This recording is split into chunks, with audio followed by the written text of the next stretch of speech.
Greece, one of the many countries in the European Union, has a storied past, filled with empires, kingdoms, and changing civilization. No story is as important to the history of modern-day Greece as the Empire of Thessalonica, a culmination of the changing tide of luck of the Byzantine Empire.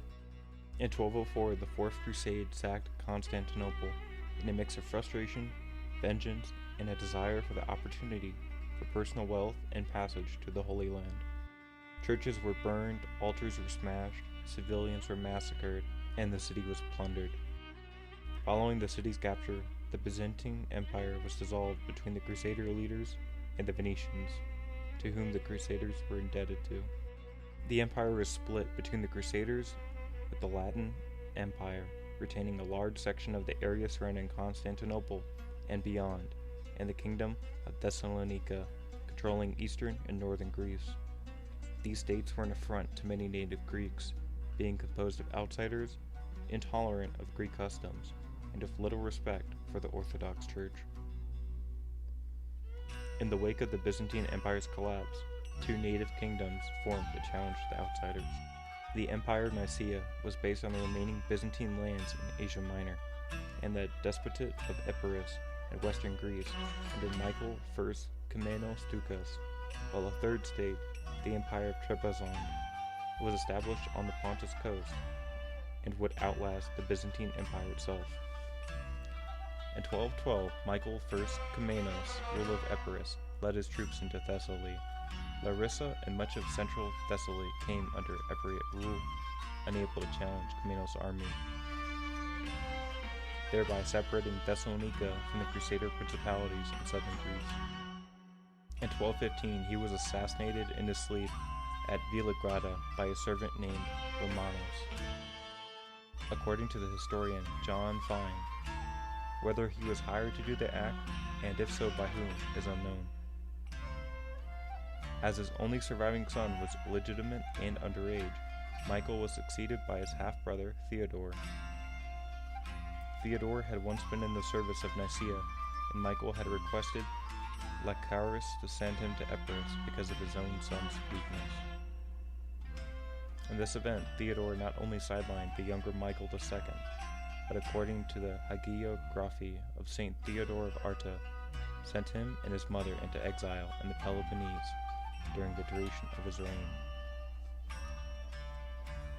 Michael would later lay the foundations of the Epirate state and initiated a dynasty, the Komneno Ducai, who would rule over Epirus until 1318, when the Italian Orsini family took over, completed by his half-brother and successor, Theodore Komnenos Doukas, who by 1220 completed the recovery of the entire region of Thessaly and assigned prononi to aristocratic Greek families, prononi being a form of guaranteed taxation.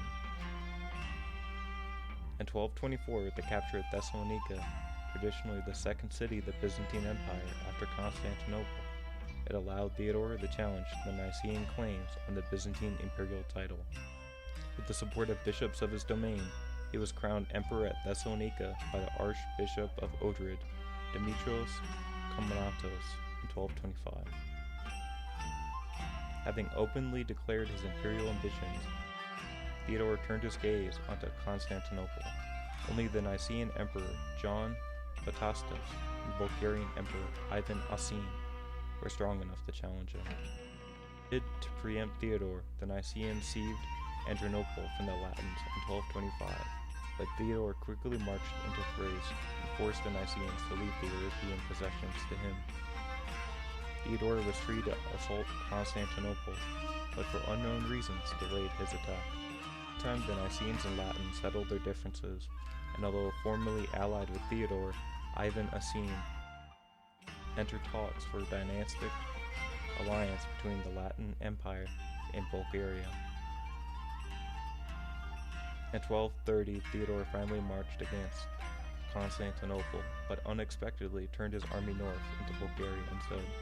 In the ensuing Battle of Klokitna, Theodore's army was destroyed, and he himself was taken captive and later blinded. This defeat abruptly diminished the power of Thessalonica, a state built upon rapid military expansion and relying on the ability of its ruler. Its administration was unable to cope with defeat. Its territories in Thrace, as well as most of Macedonia and Albania, rapidly fell to the Bulgarians, who emerged as the strongest Balkan power. Theodore was succeeded by his brother Manuel Komnenos Dukas. He still controlled the environs of Thessalonica as well as the dynasty's land in Thessaly and Epirus, but was forced to acknowledge himself as Bulgaria's vassal. In order to preserve some freedom of maneuver, Manuel even turned his brothers, erstwhile rivals in Nicaea, offering to acknowledge the superiority of the Patriarch of Constantinople who resided in Nicaea. Manuel was unable to prevent Michael II Komnenos, the bastard son of his older half-brother Michael I, from returning from exile in the aftermath of Wlaquotzna and seizing control of Epirus, where he enjoyed considerable support.